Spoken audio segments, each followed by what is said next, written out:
निजामाबाद शहर में हनुमान जयंती का कंटेश्वर मंदिर से जुलूस का आगाज हुआ, जिसके पेश नज़र Nizamabad police commissioner mister Nagaraju की रास्त निगरानी में 1500 पुलिस ओहदेदार व अहलकार के ज़बरदस्त सयानती इंतजाम देखे गए। पुलिस ने हालात पर कड़ी निगरानी के लिए ड्रोन कैमरे और सीसी कैमरों के जरिए वीडियोग्राफी की।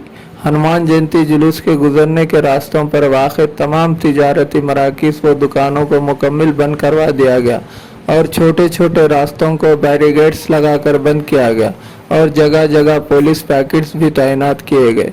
ये जुलूस कंटेश्वर से निकलकर सुभाष नगर, हम्मलवाड़ी, देवी रोड, आरपी रोड, गांधी चौक, नेहरू पार्क, आजम रोड, बड़ा बाजार से होते हुए गोल हनुमान मंदिर के पास इख्तिताम पजीर होगा।